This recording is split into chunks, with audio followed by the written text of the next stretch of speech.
CTV Calgary, local breaking news.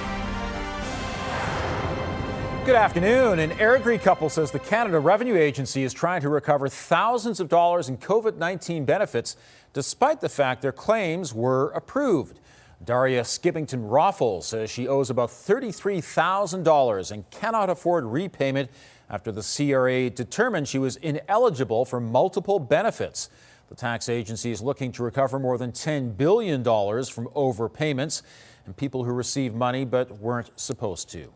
Canada's inflation rate edged up slightly in December, rising to 2.4%. Statistics Canada says the year-over-year acceleration was driven by the removal of the GST-HST tax break that had been in effect the year before. Grocery prices rose 5%, with coffee and frozen beef rising the fastest, 30% and nearly 17% respectively. Gasoline prices fell nearly 14% in December. Alberta is planning an expanded inpatient tower at the Alberta Children's Hospital to increase capacity and strengthen care for children in Calgary and across the province. The province's $2 million investment will be matched by the Alberta Children's Hospital Foundation. The money will also fund a new research and innovation centre. Right now, the Children's Hospital has 141 inpatient acute care beds and 12 inpatient mental health beds. Once complete, the project will add 40 acute care beds and 10 mental health beds, increasing capacity by 32%.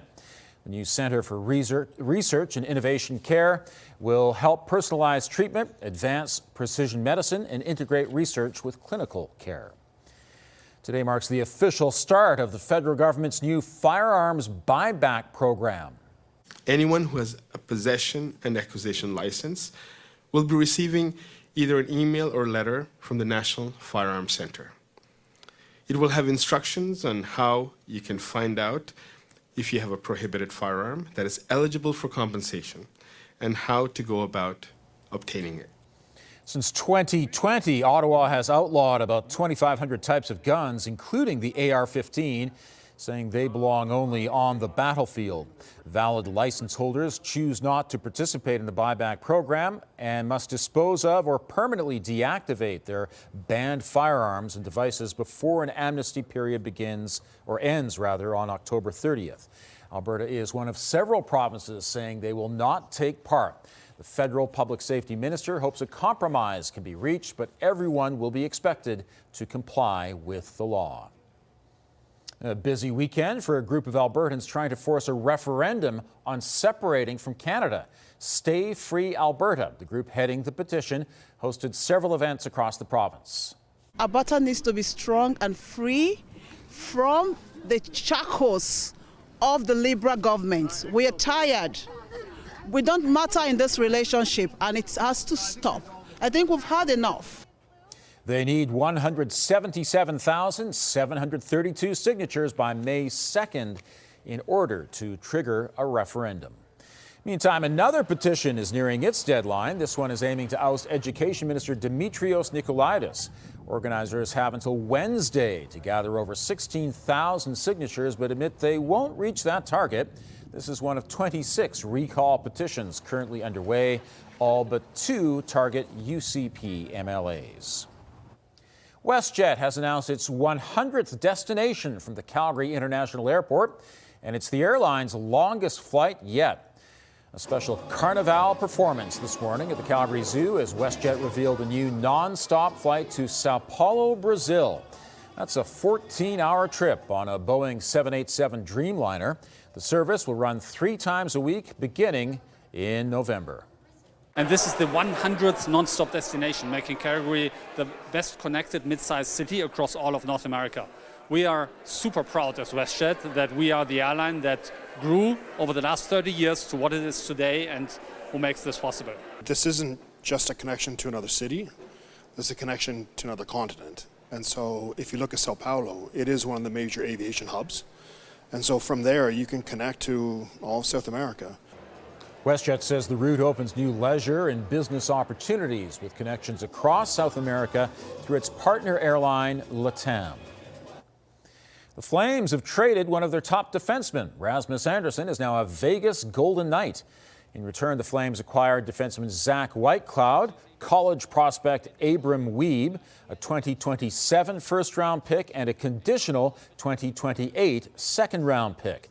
The move marks the end of a 10-year career for Anderson with the Flames, playing just over 580 games and scoring 57 goals. The 29-year-old has been one of Calgary's top defensemen this season, averaging over 24 minutes of ice time a night. Alberta bars can now apply to serve alcohol at special hours during the Winter Olympics. But Alberta's Liquor Commission says certain rules must be followed. The event must be a medal round, the bar can't be open for a full 24 hours, and a food menu must be available. The Milano Cortino Games begin on February 6th. Skijoring is back in Banff, drawing thousands of people to the area. The town is happy to welcome in the spectators because of the support they give to businesses during a quieter time. Tyler Barrow reports. Blips, fashion, and fun. Skijoring was back in Banff this weekend. Over 8,000 people are expected to attend each day, meaning spots to view the dynamic winter sport were at a premium. People coming from across the country for the party. This is pretty cool. There's no reason to wear this getup unless you're here. Like, this is awesome. This soon-to-be bride chose the event for her bachelorette party. Everybody on the vibes, cowboy boots, cowboys, horses, cowgirls. That's it. It's perfect. This is the fourth consecutive year Banff has hosted Skijoring, or the greatest show on snow in the heart of its downtown. And it's the highlight of the Snow Days Festival. We put on events in winter to give people a reason to come out to the mountains at this time of year. The boost in foot traffic appreciated by local businesses. Helps bring the people in and keep us busy when, not everyone's here. Banff and Lake Louise Tourism says hotels are booked solid. Skijoring Canada is set to come to Calgary February 21st and 22nd, where riders will look to get some big air at the Confluence Historic Site in Parkland. Demand for tickets is already high. Tyler Barrow, CTV News, Banff. Looks like a great time. Thanks for joining us. We'll have more of the top stories coming up on CTV News at 5 and 6 or anytime online at ctvnewscalgary.ca.